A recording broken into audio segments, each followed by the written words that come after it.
નમસ્કાર મિત્રો, સ્વાગત છે તમારું અમારી યુટ્યુબ ચેનલમાં। તો મિત્રો, જીપીએસએસબી એટલે કે Gujarat panchayat service selection board દ્વારા ગ્રામ સેવક વર્ગ 3ની પોસ્ટ પર ભરતી જાહેર કરવામાં આવેલી છે। તો આ ભરતી વિશે આપણે તમામ માહિતી આજના વિડીયોમાં મેળવી લેશું, પરંતુ તે પહેલા વિડીયો ગમે તો લાઈક અને શેર કરી દેજો। ચેનલમાં નવા હોય તો ચેનલને સબસ્ક્રાઇબ કરી દેજો। તો ચાલો મિત્રો, વિડીયોની શરૂઆત કરીએ।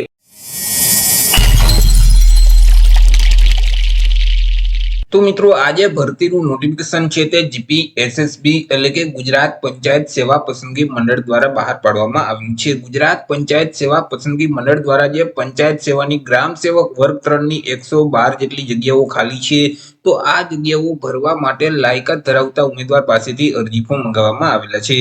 તો સૌથી પહેલા તો આપણે ચર્ચા કરી લઈશું કંઈક અગત્યની તારીખ વિશે।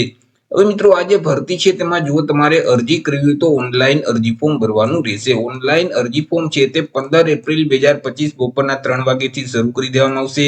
15 એપ્રિલ 2025 થી લઈ અને 15 મે 2025 સુધીમાં તમારે ઓનલાઈન અરજી કરવાની રહેશે।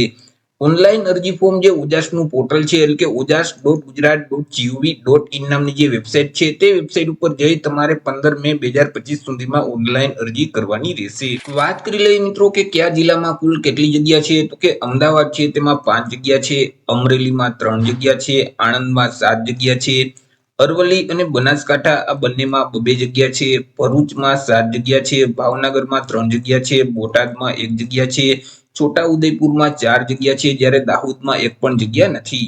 ત્યાર પછી દેવભૂમિ દ્વારકામાં 2 જગ્યા છે, ડાંગમાં પણ 1 પણ જગ્યા નથી, ગાંધીનગર અને ગીર સોમનાથ આ બંનેમાં 2 જેટલી જગ્યા છે, જામનગરમાં 3 જગ્યા છે, જુનાગઢમાં 2 જગ્યા છે, કચ્છમાં મિત્રો 6 જગ્યા છે, ખેડામાં 7 જગ્યા છે, મહીસાગરમાં 2 જગ્યા છે, મહેસાણામાં 6 જગ્યા છે, મોરબીમાં 2 જગ્યા છે, નર્મદામાં 1 જગ્યા છે, જ્યારે નવસારી અને પંચમહાલ આ બંનેમાં 3 જેટલી જગ્યા છે, પાટણમાં 5 જગ્યા છે, પોરબંદરમાં 2 જગ્યા છે, જ્યારે રાજકોટ અને સાબરકાંઠા આ બંનેમાં 3 જેટલી જગ્યા છે, સુરતમાં 7 જગ્યા છે, ત્યાર પછી સુરેન્દ્રનગરમાં 4 જગ્યા છે, તાપીમાં 3 જગ્યા છે, વડોદરા અને વલસાડ આ બંને જિલ્લામાં 5 જેટલી જગ્યા છે।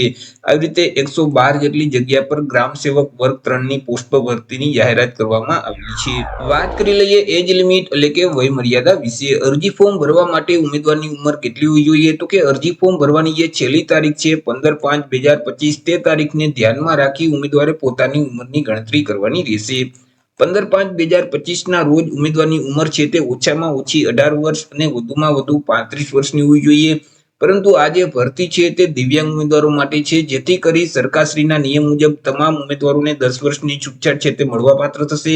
એટલે ઉમેદવારની ઉંમર છે તે વધુમાં વધુ 45 વર્ષ સુધી હોવી જોઈએ। વાત કરી લઈએ એજ્યુકેશન ક્વોલિફિકેશન એટલે કે શૈક્ષણિક લાયકાત વિશે। અરજી ફોર્મ ભરવા માટે ઉમેદવારની શૈક્ષણિક લાયકાત કેટલી હોવી જોઈએ, તો કે ઉમેદવારોએ કોઈ પણ સરકાર માન્ય યુનિવર્સિટીમાંથી બેચલર ઓફ રૂરલ સ્ટડી અથવા તો બીએસસી એગ્રીકલ્ચર અથવા બીઈ એગ્રીકલ્ચર અથવા બીટેક એગ્રીકલ્ચર એન્જિનિયરિંગ અથવા તો બીએસસી હોર્ટિકલ્ચરની ડિગ્રી છે તે મેળવેલ હોવી જોઈએ, અથવા તો ઉમેદવારોએ કોઈ પણ એગ્રીકલ્ચર યુનિવર્સિટીમાંથી ડિપ્લોમામાં એગ્રીકલ્ચર અથવા તો હોર્ટિકલ્ચર અથવા તો એગ્રીકલ્ચર એન્જિનિયરિંગ અથવા તો એગ્રો પ્રોસેસિંગ અથવા polytechnical diploma in agriculture cooperation banking and માર્કેટિંગનો કોર્સ છે તે પાસ કરેલ હોવો જોઈએ। સાથે સાથે ઉમેદવાર પાસે બેઝિક કોમ્પ્યુટરનું નોલેજ હોવું જોઈએ। ઉમેદવાર છે તે ગુજરાતી ભાષા અથવા હિન્દી ભાષા અથવા બંને ભાષાના જાણકાર હોવા જોઈએ। વાત કરી લઈએ પે સ્કેલ એટલે કે પગાર ધોરણ વિશે। ઉમેદવારને કયા પગાર ધોરણ મુજબ પગાર આપવામાં આવશે, તો ઉમેદવારને પ્રથમ 5 વર્ષ સુધી તો ફિક્સ પગાર મળવાપાત્ર થશે। દર મહિને ₹26,000 ફિક્સ પગાર આપવામાં આવશે। હવે 5 વર્ષ પૂરા થઈ જશે એટલે પે મેટ્રિક લેવલ 2 છે તે મુજબ પગાર આપવામાં આવશે, એટલે કે ₹19,900 થી લઈ અને 63,200 નું જે પગાર ધોરણ છે તે મુજબ ઉમેદવારને પગાર મળવાપાત્ર થશે। સાથે સાથે અન્ય જે લાભો છે, ભથ્થાઓ છે તે પણ મળવાપાત્ર થશે। વાત કરી લઈએ અરજી ફી એટલે કે પરીક્ષા ફી વિશે। કયા ઉમેદવારોએ કેટલી પરીક્ષા ફી ભરવાની રહેશે, તો કે મિત્રો આ જે ભરતી છે તે માત્ર દિવ્યાંગ ઉમેદવાર માટે છે, જેથી કરી જે ગુજરાત પંચાયત સેવા પસંદગી મંડળના જે ભરતીના નિયમો છે અને તેમની જે જોગવાઈ છે તે જોગવાઈ મુજબ દિવ્યાંગ ઉમેદવારોએ અરજી ફી કે પરીક્ષા ફી ભરવાની રહેતી નથી।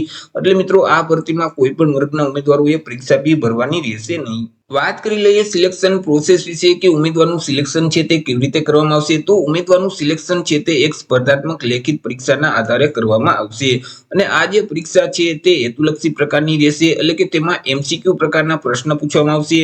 કુલ 100 MCQ પ્રકારના પ્રશ્ન પૂછવામાં આવશે. એક પ્રશ્નનો 1 માર્ક એટલે 100 માર્કનું પેપર રહેશે. પેપર લખવા માટે તમને 1 કલાક એટલે કે 60 મિનિટનો સમયગાળો આપવામાં આવશે.